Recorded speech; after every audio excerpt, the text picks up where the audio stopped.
I never planned to reveal my true success at Vanessa's wedding. Honestly, I didn't even want to attend. But how could I say no to Mom? She insisted, "It's your sister's big day, Rachel, at least show up looking decent." So I did. In a simple navy dress, heels that didn't scream boardroom, and a quiet smile I'd practiced for years. The Grand Plaza Hotel was as over the top as expected. Crystal chandeliers glittered like icicles above, long tables overflowed with roses and candles, and waiters floated through the crowd with trays of champagne. Vanessa had always been obsessed with appearances, and this wedding was her masterpiece. I stayed near the back of the ballroom, close to the marble columns and far from the spotlight. That was always my place in this family, present but never seen. From across the room, I could hear bursts of laughter and clinking glasses as guests congratulated Vanessa, the youngest VP at Sterling Industries and now the bride of Ethan, co-son of the CEO himself. My mother found me, as she always did, just when I thought I'd be left alone. "There you are," she said, her voice sharp as her perfectly tailored dress. "Why are you hiding back here? People have been asking about you."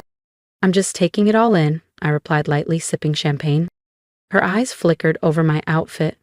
"You look fine," she said, lips pursed. "But you could have worn something more polished. Vanessa's wedding is a big event." I nodded, biting back every response I'd trained myself not to say. Just yesterday, I'd chaired a board meeting that determined the future of a Fortune 500 company. But no one here knew that. As far as my family was concerned, I worked for a small consulting agency. Nothing serious, nothing impressive, and that's how I liked it. Until tonight. Mom sighed dramatically. "You know, consulting is okay, but it's not success. Not like what Vanessa's done. VP at Sterling before 30, marrying into one of the most powerful families in the industry? That's success." I smiled politely, feeling the weight of the antique locket around my neck, my grandmother's, the only person who ever believed in me when no one else did. "Sure, Mom," I said. "That's one kind of success." She didn't hear me. She was already turning toward the crowd, already drifting back toward Vanessa's spotlight, and I stayed in the shadows. Just for a little longer. Because the spotlight? It was about to shift, and no one, especially Vanessa, was ready. "Rachel." Her voice boomed across the ballroom. Vanessa, flawless in her custom-designed gown, glided toward me with a champagne flute in one hand and Ethan, her brand-new husband, in the other. "Still hiding in corners at parties?" she asked, her smile sharp. "Some things never change." Ethan chuckled, clearly amused by the dig. "She told me you still work at that tiny firm. What's it called again? Rainbow Consulting or something?" "Aurora," I corrected calmly. Vanessa waved her hand dismissively. "Right, that boutique one. Still doing small business workshops and freelance stuff? That's cute." My fingers tightened around my glass, but I kept my tone even. "It keeps me busy." Vanessa leaned in slightly, just enough for the nearby guests to hear. "You know, Mom and Dad were actually worried about you for a while. No husband, no real career. But at least you're trying. Independence counts for something, even if it doesn't pay much." Ethan laughed again, louder this time. "She's fierce, though. Vanessa told me how you were always the smart one. Just didn't translate into success, I guess."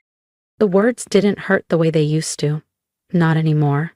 I had heard some version of this story my entire life.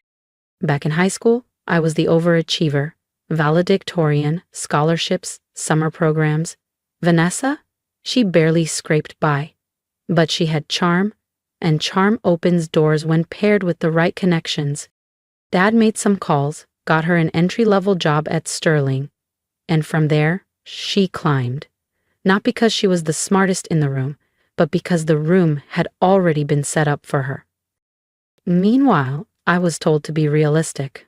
Ambition is great, Rachel, but someone has to do the smaller jobs. Not everyone can be a leader. That's what they used to say. Even now, Vanessa was playing her role, the golden child, the prodigy, the center of attention. And I was still the other daughter. She clinked her glass against mine with a bright smile. "Well, here's to you, sis. May your little company bring you joy, if not money. I smiled back. Oh, it does, I said, more than you know. Because what they didn't know was everything. As the night wore on, the ballroom glowed warmer, richer, the champagne flowed freely. Guests laughed louder, voices blending into a hum of celebration. And at the center of it all, Vanessa radiated like royalty, soaking in every compliment, every admiring glance. Then came the moment she'd been waiting for. She stepped onto the small platform near the band and tapped her glass with a spoon. The room quieted. I just wanted to thank everyone for coming tonight, Vanessa beamed, especially since someone very special is joining us shortly. Richard Cole, the CEO of Sterling Industries, has agreed to stop by. He never attends employee events, but, she shrugged with mock humility, I guess I'm not just any employee. Polite applause followed, a few murmurs of admiration. Vanessa descended, glowing with pride. Richard is here because he values what I bring to the company, she whispered as she passed me. Some of us are actually making things happen, you know. I didn't reply. Because I did know. I knew exactly why Richard Cole was coming.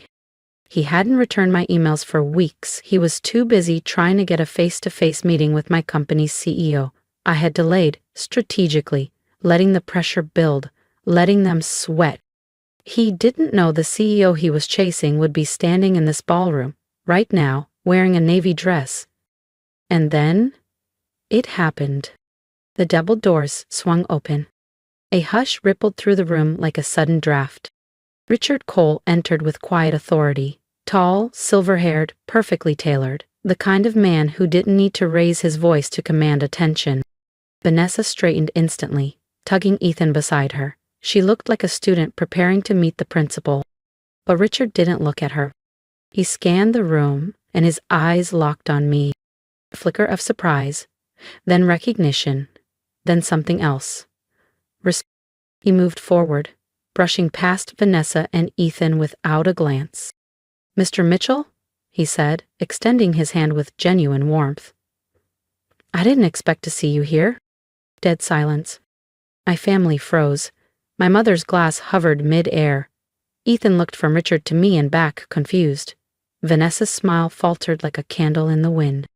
I accepted his handshake. Richard, I said with calm precision, good to see you. His smile widened. We've been trying to get on your calendar for weeks. If I'd known you were attending this wedding, I'd have sent the proposal here. I could feel every eye in the room turn toward us. Vanessa's wedding had just become my stage. Vanessa blinked, frozen mid-step. She looked between me and Richard like she'd misheard something. Wait, you two know each other? She asked, her voice rising slightly. Richard turned toward her, finally noticing the bride. Oh, you must be the one who works at Sterling. Vanessa forced a smile. Yes, I'm Vanessa. Vanessa Mitchell. Rachel is my younger sister. There was a pause. And then, almost too casually, he asked, You didn't tell me your sister was the CEO of Aurora Consulting. Vanessa blinked again. Sorry, what? Richard frowned slightly, genuinely confused. You didn't know? He looked back at me, a little awkward now. I assumed your family knew who you were. I took a sip of champagne and smiled politely. They knew I worked in consulting. I never said more, and they never asked. Silence exploded through the ballroom louder than any music. Ethan stepped forward, stammering, Wait, you?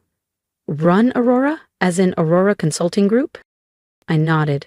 Founder, CEO. Vanessa's jaw dropped open, but no sound came out. My mother dropped her clutch. But you told us it was a small firm, she whispered.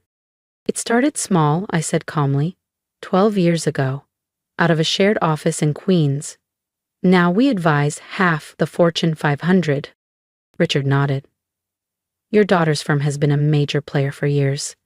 We've been pushing for a meeting to discuss a merger. Sterling is in a tight spot financially and Aurora has what we need. Vanessa's voice finally returned, but it cracked under the weight. Merger? What merger? I turned to face her directly. Aurora has been considering acquiring Sterling for months. You didn't know? No. Her voice was shrill now. No one told me. I met her eyes. Maybe because you never saw me as someone worth informing. Just your little sister with the cute job. Ethan looked pale. So, you're the one our board's been desperate to reach. My smile turned cold. That's right. Vanessa took a step back, as if the marble floor had tilted beneath her. Around us, the wedding crowd had gone from stunned to stunned silent. Some guests stared, others whispered, a few pulled out phones. My parents stood motionless. Their golden child had just been eclipsed by the one they never truly saw. And the spotlight Vanessa loved so much was finally shining where it always should have been. A few minutes later, I found myself in a side room just off the main ballroom, a velvet-draped lounge meant for bridal parties, now serving as a makeshift war room.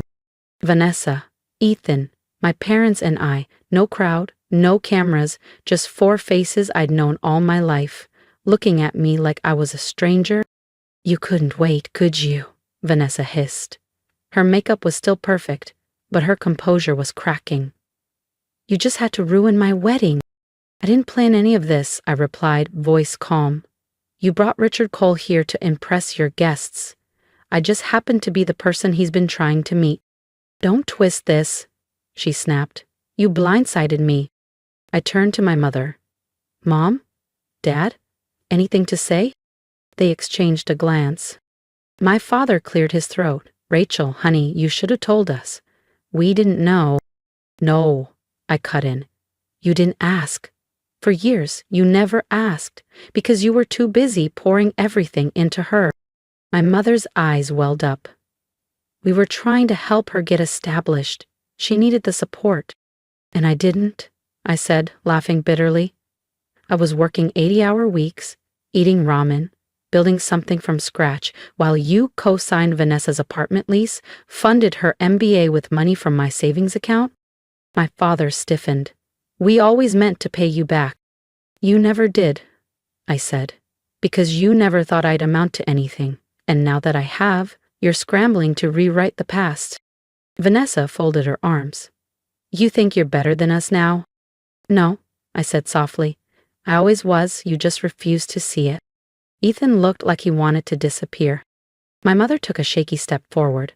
Rachel, we made mistakes. We were just trying to protect you.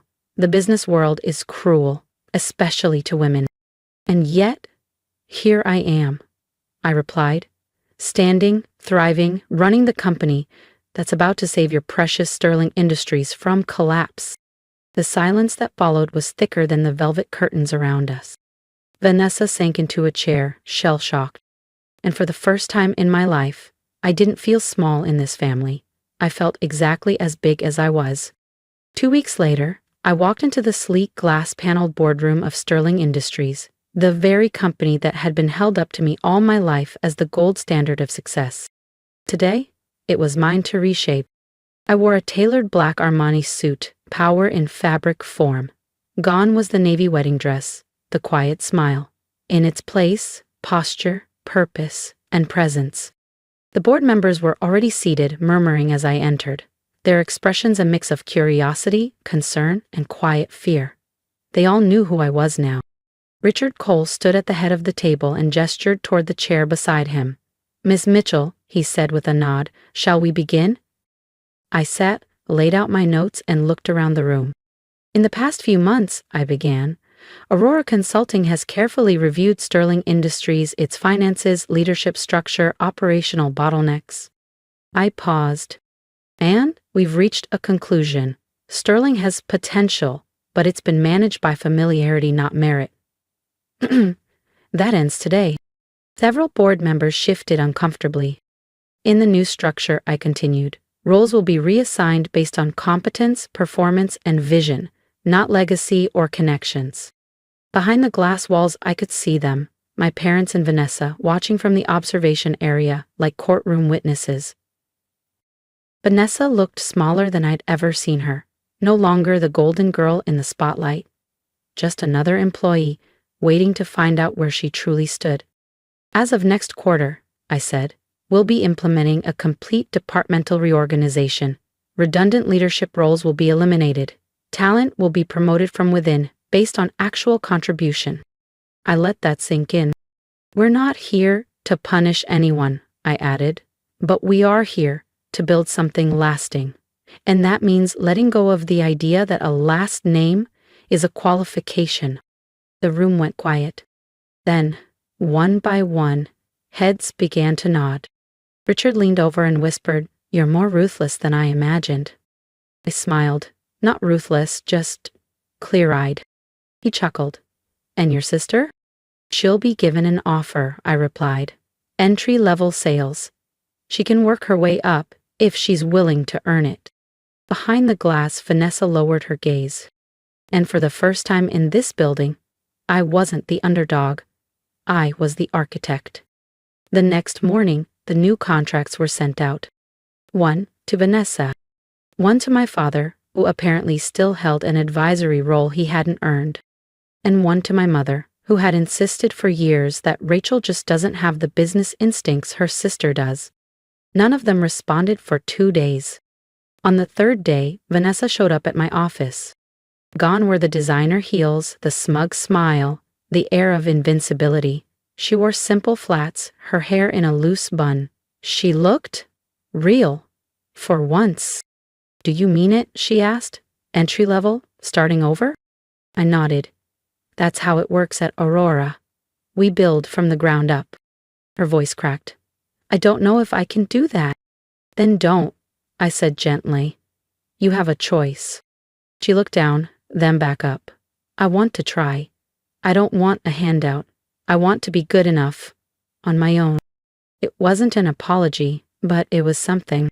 Later that week, my parents came in. Not to grovel, not to scheme. Just to talk. My mother's voice trembled as she said, "We were wrong. About so many things. But mostly, about you." I didn't offer forgiveness. I didn't need to. What I needed was truth, and now I had it. The rest, I could live without. That night, alone in my office, I pulled open the top drawer of my desk. Inside was my grandmother's locket. I opened it, revealing the tiny note she had written when I was just 23, struggling, broke, and unsure if any of this would ever work. Success isn't about who believes in you at the end. It's about who you believe in at the start. Yourself. She had believed in me when no one else did. Now, the world believed too. But that wasn't the victory. The victory was that I'd never needed their belief to begin with. As I looked down over the city's skyline, I realized something profound. All those years of being underestimated didn't break me. They built me. I wasn't the family disappointment. I was the storm they didn't see coming. And I had only just begun. If you've ever been underestimated, by your own family no less, you know how much it takes to stay silent and let success speak for itself. I'd love to hear from you in the comments. What would you have done in my place? What would you say to someone who's still being dismissed for dreaming big? Let this story be your reminder. You don't need permission to build the life you deserve. Believe in yourself, even when no one else does. And if this message resonated with you, don't forget to like, share, and subscribe. More real stories are on the way.